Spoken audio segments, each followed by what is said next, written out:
A little boy asked a stranger to pretend she was proud of him. His father overheard every word. The ginkgo trees along the school track had just begun turning gold, and the wind coming off the Han River carried the smell of roasted chestnuts from a cart parked outside the gate. It was sports day at Seoul Elementary, and half of Seoul's Yongsan district seemed to have shown up. Mothers with thermoses of barley tea, fathers holding phones up to record, grandmothers fanning themselves with paper programs even though the autumn air was cool. Kaffy Osei stood near the finish line with her arms crossed against the chill, scanning the crowd out of habit more than need. She wasn't looking for anyone in particular. She simply had the kind of eyes that noticed who was alone. That was when the boy walked up to her. He was small for 8, with a serious face that looked like it had never quite learned how to be careless. He stopped a few feet away and studied her for a moment, the way children do when they are deciding whether an adult can be trusted with something important. "If my dad doesn't come this time," he said, "will you pretend to be proud of me?" Kaffy blinked. "What?" He forced a tiny smile, the kind that didn't reach his eyes. "Just until the race is over." He glanced toward the empty school gate. Everyone else's parent always claps. Kaffy felt something crack quietly inside her chest. She had raised a daughter alone for 7 years and thought she'd heard every kind of small, devastating thing children could say. She had not heard this one. She knelt so she was eye level with him. "Where are your parents?" The boy looked toward the gate again, as if looking hard enough might make someone appear there. "My dad said he'd make it. A beat. He usually means to. And your mom? She lives in Gangnam now. She has a new schedule." He said it the way he might report the weather. Kaffy didn't know what to say to that, so she said the only true thing she had. "I'll clap for you. And I promise you, I won't have to pretend." The boy studied her again, weighing whether this was a kind lie or an honest one. He seemed to decide it didn't matter yet. "Okay," he said. "What's your name?" "Kaffy." "I'm Rowan." Before Kaffy could ask anything else, a small whirlwind arrived in the shape of her daughter. Coco, 7 years old, hair in 2 puffs tied with yellow ribbon, grabbed Rowan's hand like she'd known him her whole life. "Good," Coco announced. "You can be on our team." Rowan blinked at her. "I didn't ask to join your family." Coco grinned, entirely unbothered. "You kind of did. I didn't say anything to you. You said it to my mom." "Same thing." Coco tugged his hand. "Come on, the race is starting and my grandpa brought a cowbell. It's very embarrassing. You'll love it." Rowan let himself be pulled along, glancing back once at Kaffy as if to confirm this was actually happening. She gave him a small nod. "Go on," it said. "I'm still here." From a folding chair near the fence, Kwame Osei, 69 years old, retired carpenter, grandfather to Coco and unofficial grandfather to half the neighborhood, was already ringing his cowbell in warm-up. He'd brought it all the way from the shop, insisting that Ghanaian grandfathers did not attend school events quietly, and Seoul was not going to change that about him. Small boy," he called to Rowan as the children lined up. "You run like your shoes are on fire, you hear me? Fire. Not like you are late for work." Rowan actually laughed. A short, surprised sound, like it had escaped before he could stop it. The race began. Kaffy cheered louder than anyone on that side of the track, clapping until her palms stung, shouting Coco's name and then, without quite planning to, shouting Rowan's too. Kwame's cowbell clanged in wild, offbeat encouragement. Coco ran like the whole thing was a party. Rowan ran like someone was watching, even though no one from his own family was. Every few strides, his head turned toward the gate. Nobody was there. He turned again 100 meters later. Still nobody. By the final stretch, he had stopped looking entirely, which was somehow sadder than if he'd kept checking. He crossed the finish line in 3rd place, and the first thing he did, before catching his breath, before looking for the finish line tape still fluttering behind him, was glance at the gate one more time. It was empty. He didn't smile. He didn't celebrate. He accepted his paper ribbon from the teacher, said a polite thank you, and quietly folded it in half, then in half again, and slipped it into his pocket like something that needed to be hidden rather than kept. Kaffy watched him do it and felt her throat tighten. That was the exact moment a black SUV pulled up hard outside the school gate, half onto the curb, and a man got out running. He was tall, dressed in a suit that had clearly been worn since early morning and was fighting a losing battle against the day, tie loosened, hair disturbed by his own hands. He was breathing like he'd run the last several blocks himself. His eyes swept the crowd with the particular panic of someone who is used to being in control of everything and has just realized he is late for the one thing that mattered. "Rowan," he called, and then he saw him, and something in his shoulders dropped with relief. "Rowan!" The boy turned. He did not run to his father. He did not wave. He did not smile. He simply turned to Kaffy first. "Thank you," he said quietly, "for pretending." Then he walked, unhurried, toward the man who had missed it. The man, Park E, 39, CEO of one of Seoul's largest infrastructure firms. A man who could greenlight a 12-story building with a signature but had somehow arrived 4 minutes after his son's only race of the year, froze at the sentence. He had heard it clearly. "Thank you for pretending." Pretending what? He looked down at Rowan, opened his mouth to apologize, to explain about the site inspection that ran long, about the call from the ministry that couldn't be postponed, and then closed it again because Rowan wasn't waiting for an explanation. Rowan was already walking toward the car. He looked back once, toward the woman with the little girl who was still watching them both. Their eyes met for half a second. He didn't know her. He didn't know what his son had asked her, or what she had given him that he himself had failed to. But the sentence followed him home that night, and the night after that, and it did not let go. Before the story unfolds, leave your answer below. Have you ever waited for someone who promised they'd be there, but never came? Subscribe to AfroK Script TV, because this story might change the way you see love, family, and forgiveness. He couldn't stop turning it over. "Thank you for pretending." Pretending to what? Pretending to be his mother? His grandmother? A fan in the crowd, clapping for a stranger's child because no real family had shown up? He tried asking Rowan directly over dinner. In the enormous quiet kitchen of their apartment on the 31st floor, the city lights spread out below them like a circuit board. "That woman at the race," he said, keeping his voice light, testing the water. "You said something to her. Thank you for pretending." "What did you mean?" Rowan didn't look up from his rice. "Nothing. Rowan. It's not important, Appa." It was the Appa that got him. Not the cold English word Rowan sometimes used with him lately, but the old, familiar Korean word, soft the way it used to be when Rowan was small enough to fall asleep on his chest. For a moment he thought the boy might say more. Then Rowan simply excused himself from the table, plate half finished, and disappeared into his room. He sat alone with the sound of the city humming faintly through the glass and understood, with a discomfort he wasn't ready to name yet, that his son had a whole interior life he knew nothing about. The next morning, over toast Rowan barely touched, he tried a different door. "Is there anything you'd like to do this weekend?" he asked. "We could go anywhere. Latte World. Everland. I could clear Saturday." Rowan considered this with the seriousness of a much older person weighing a business proposal. "Can I visit Coco after school?" he asked instead. "The girl from the race. Her mom said I could come." He blinked, surprised. He had expected a request for a toy, a video game, a new phone, the currency he understood, the currency he was good at providing. Not this.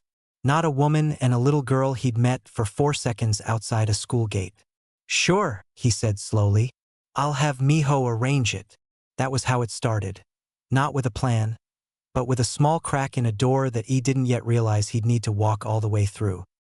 Kaffy's apartment was 2 subway stops and, in every way that mattered, an entire universe away from the park residence. It was loud. It smelled like jollof rice and burnt sugar in roughly equal measure, because Kwame had once again gotten distracted telling a story about his carpentry apprenticeship in Kumasi and forgotten the cookies in the oven. A radio in the corner played high-life music low enough to be background and loud enough that Coco kept dancing to it mid-conversation. Kent cloth was draped over the back of the couch like it had simply migrated there and never left. Nothing matched. Everyone talked over each other and nobody apologized for it. Rowan stood just inside the doorway the first afternoon, coat still zipped, and did not know what to do with any of it. "You can sit," Kaffy told him, amused. "Nothing in this house bites, except maybe my father's stories. Those can go on for hours." "I heard that," Kwame called from the kitchen, where smoke was beginning to curl gently from the oven. "It is called storytelling, Kaffy, not biting. There is a difference." "Yai, the cookies." Coco grabbed Rowan's sleeve and towed him toward the low table where she'd already spread out a half-finished puzzle. "You have to help me. It's a lion. Grandpa says lions are the smartest animal, but I think it's actually the tortoise, because in his stories the tortoise always wins." "The tortoise wins because he is patient," Kwame said, arriving with a plate of cookies that were burnt on one side and perfectly fine on the other, an outcome he clearly considered a personal triumph. "Patience beats strength every single time, small boy. Remember that." Rowan sat down carefully on the very edge of the couch cushion, as though he might be asked to leave at any moment. Nobody asked him to leave. Nobody asked him anything at all, actually. They simply absorbed him into the noise and the puzzle and the burnt cookies as if he had always been part of it. The way a small stone dropped into a river doesn't stop the water, only joins it.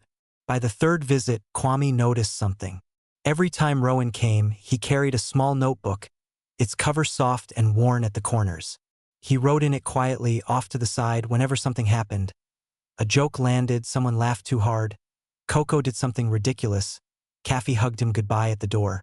He wrote it down like a man taking inventory of something precious and finite. Kwame said nothing about it at first.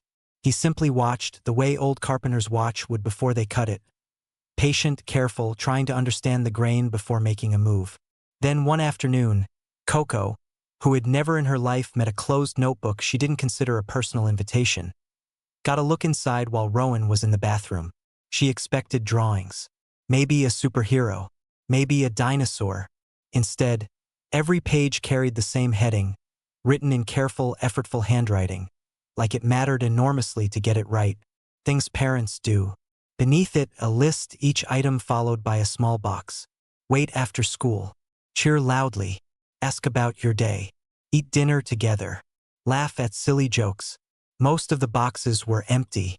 Coco sat very still, 7 years old and suddenly understanding something she didn't have words for yet.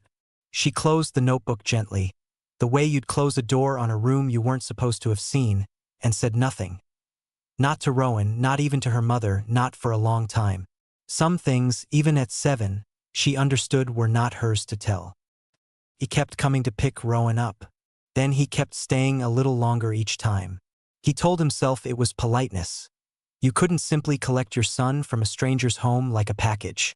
You had to sit, exchange a few words, be a decent guest. He told himself that through 4 visits, 5, 6. He noticed things he hadn't expected to notice. Nobody at Kaffy's checked their phone during dinner. Not because a rule forbade it, but because nobody wanted to miss whatever Kwame was about to say next. Dinner there stretched to an hour, sometimes more, filled with teasing that never turned cruel and interruptions that never turned resentful. Once, Coco spilled an entire cup of water across the table and the whole room simply laughed and reached for towels, and he realized, with a strange lurch, that in his own house a spilled glass would have produced tension, an apology, a careful smoothing over, never laughter. "You're staring," Kaffy told him one evening, handing him a cup of the barley tea she somehow always had on hand, as if she'd absorbed the habit from every Korean household she'd ever set foot in. "Sorry. He searched for the word. "Studying, maybe." "Studying what? How this works?" He gestured vaguely at the noise, the mismatched furniture, the sound of Kwame narrating a card game to an audience of one very engaged 7-year-old. "How you make it feel like this." Kaffy considered him for a moment, not unkindly, but with the same evaluating look she'd given Rowan at the school gate. "You don't make it feel like anything," she said. "You just show up enough times that it starts feeling like something on its own. That's the whole secret. There isn't a better one." He looked down at his tea. It was, he thought, the simplest and most damning thing anyone had said to him in years. It was on an ordinary Tuesday, nothing special about the light or the hour, that he heard his son laugh the way other children laughed. He was in the hallway of Kaffy's apartment, on his phone half listening to his assistant Miho relay a scheduling conflict, when a sound came from the living room that stopped him cold.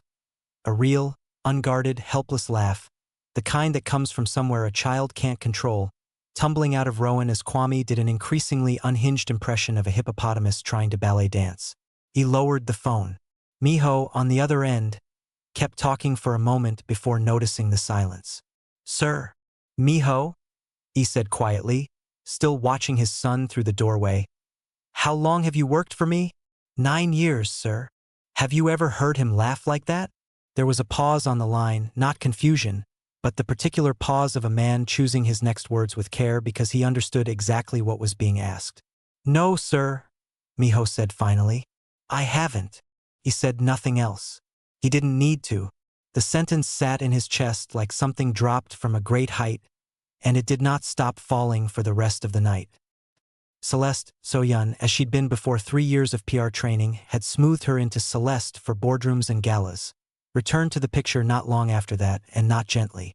She arrived at Yi's apartment on a Thursday evening in a coat that cost more than most people's monthly salary. And she did not sit down before she started talking. "You've been letting him spend all his time with some stranger," she said. "A librarian. With a child. In some cramped apartment near Itaewon. Her name is Kaffy," he said. "And it's not cramped. It's small. There's a difference, apparently. Don't be clever with me." Celeste's voice cracked slightly, and beneath the anger could hear something else. Something rawer. "I call him twice a week. I ask him what's new. Do you know what he told me last time? He said, nothing you'd understand. My own son said that to me." "Celeste, I am not trying to fight you," she said, and for the first time her composure genuinely slipped. "I'm trying to understand how a woman I've never met is becoming more important to him than his own mother." He didn't have an answer for that, not one that wouldn't wound her further. So he said nothing, and Celeste took her silence as confirmation of her worst fear and left before he could correct it. She went to Kaffy instead. Not to fight exactly, though it began that way, sharp words on Kaffy's doorstep about boundaries and not replacing people, but it ended somewhere else entirely, somewhere quieter. "I didn't replace anyone," Kaffy said, when Celeste finally ran out of anger to spend. "I just answered a question. A little boy asked me to clap for him, and I did. That's the whole crime. I didn't ask to matter to him. I just didn't say no." Celeste stood on the doorstep for a long moment, coat pulled tight against the evening chill, and something in her face shifted from accusation to something closer to grief. "He used to run to me," she said quietly, "when he was small, the second I walked in the door." "He still might," Kaffy said. "Children don't stop loving people. They just stop expecting them to show up. Those aren't the same thing, and the second one can be fixed." Celeste didn't answer, but she didn't leave angry either. She left looking like a woman who had been handed a map to a road she didn't know she still had time to take. It was Kwame who found the recorder. He'd gone into the living room to fetch a dropped puzzle piece from under the couch and instead found, tucked into Rowan's coat pocket where it had slipped partway out, a small old-fashioned voice recorder. The kind you could still find in second-hand electronics shops, chunky and outdated, with a strip of masking tape across the back on which someone had written, in careful handwriting, "Happy sounds." Kwame did not touch the buttons. He was old enough and had raised enough children of his own to know that some things asked to be discovered on their own terms, not pried open by a curious grandfather with a bad back and worse boundaries. He simply carried it gently to Rowan later that evening and set it on the table between them. "This fell out of your pocket, small boy." Rowan went very still. "You don't have to tell me," Kwame said, settling into the chair across from him, voice gentle in a way it rarely was. "But if you want to, I am not going anywhere. I have all evening. I am an old man. I have nowhere better to be than right here." Rowan looked at the recorder for a long time. Then, in a voice so quiet Kwame had to lean in to catch it, he began. "When people leave," Rowan said, "I forget what happiness sounded like. My dad's voice when he's not tired. My mom laughing instead of just talking. So," he turned the recorder over once in his small hands. "So I record it. So I don't forget again. Kwame did not say anything clever. He did not offer a proverb, though he had 100 ready for smaller wounds than this one. He simply reached across the table and put his large, carpenter's hand over Rowan's smaller one, and let the silence hold what words couldn't. "You are 8 years old," he said finally, voice rough. "You should not have to keep a record of happiness like it is something that runs out." "But it does," Rowan said. "It always does. Eventually." "Not always," Kwame said. "Sometimes it just changes shape. Sometimes it comes back bigger than before, if the right people decide to make it stay." He squeezed Rowan's hand once. "You'll see." He found the recorder himself 2 nights later, not by searching, but because Rowan, without a word of explanation, left it on the kitchen counter where his father would see it before bed. The way a child leaves evidence they aren't yet brave enough to hand over directly. He picked it up, turned it over, saw happy sounds in his son's handwriting, and after a long moment standing alone in his enormous, quiet kitchen, he pressed play. Sports Day filled the room first. Kaffy's voice cheering, bright and unguarded, Coco shrieking with laughter, the ridiculous clang of Kwame's cowbell. Then a dinner recording. Forks against plates, Kwame's booming voice mid-story. Someone, Kaffy, laughing so hard she could barely finish her own sentence. Then the sound of the whole household singing along badly to a high-life song on the radio, off-key and delighted with themselves. And then, near the end, a different recording. Quieter. Rowan's own small voice, clearly not meant to be shared, speaking into the recorder alone in what sounded like his room. "If Dad hears this one day," the small voice said, asterisk, "maybe he'll know what he missed." Asterisk. He sat down slowly on the kitchen floor, phone forgotten, tie forgotten, the whole architecture of his careful, controlled life forgotten, and for the first time in longer than he could remember, he cried, not quietly, not with the composure of a man used to boardrooms, but completely, the way you cry when you finally understand the exact size and shape of what you've been missing. He did not sleep that night. He sat with the recorder in his hands until the sky outside the window began to lighten over the Han River, and somewhere in those hours, something in him that had been slowly closing for years came back open. He called Miho at 5 in the morning and asked him to clear every meeting for the following month. "Every meeting, sir? Every one that isn't about my son," he said. "I've been the CEO of a company for 9 years, Miho. I have not been present for my son for at least 4 of them. I'd like to fix the ratio before it's too late to matter." He called Celeste next, not to fight, but to say the truest thing he could manage. "I think we both miss things we shouldn't have. I don't want to keep missing them separately. Whatever we can fix, together, not together, I don't care which, I want to try." Celeste was quiet for a long moment. "I'd like that," she said finally, voice thick. "I'd like that very much." And then, because some apologies cannot wait for daylight, he drove. Not sent a driver, drove himself badly, having not driven in years, across the city to Kaffy's building and sat outside until a decent hour arrived, and then knocked.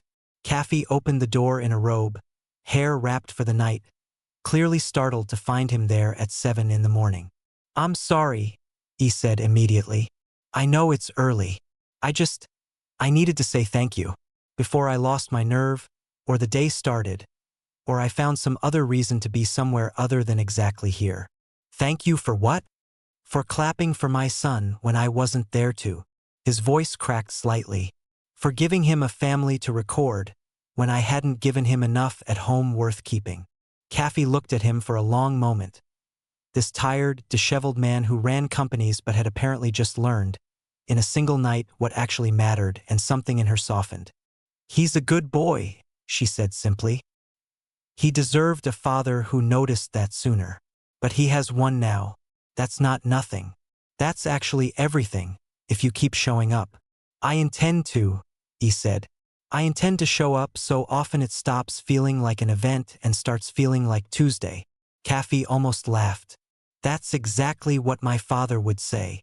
"Your father," he said, "might be the wisest man I've met in years. I'd like to keep learning from him, if that's allowed." "That," Kaffy said, stepping back to let the morning air and the man both in, "can absolutely be arranged." A year passed the way years do when they are finally being lived instead of merely survived, quickly in memory, but full hour by hour of things that mattered. Another sports day arrived at Seoul Elementary, the same ginkgo trees a little taller, a little more gold. The same teacher, cupping her hands around her mouth, called the same instruction across the same field. Parents, take your places. Before Rowan could even turn to look toward the gate, before the old habit could finish forming, the flinch of nobody's going to be there. 4 voices answered at once, overlapping, competing, absolutely certain of themselves. We're here. Kaffy, Coco, Kwame, cowbell already mid-swing. Rowan turned, and there they all were. His father in a suit for once not fighting a losing battle against the day, having left a board meeting early and told them, for the first time in his life, that it could simply wait. Kaffy waving both arms like she meant it because she did. Coco already halfway to jumping the fence to hug him before the race had even started. Kwame ringing that ridiculous cowbell with the unrestrained joy of a man who had decided, somewhere along the way, that this small quiet boy was as much his grandson as the one who shared his blood. This time, nobody had to pretend. Rowan ran that race the way Kwame had told him to all those months ago. Like his shoes were on fire, not like he was late for something. He didn't check the gate. He didn't need to. Everyone he needed was already exactly where they said they'd be. He crossed the finish line third again, or maybe second. Nobody was entirely sure, and for the first time, nobody cared enough to check the official time because the cheering had already drowned out anything the announcer said.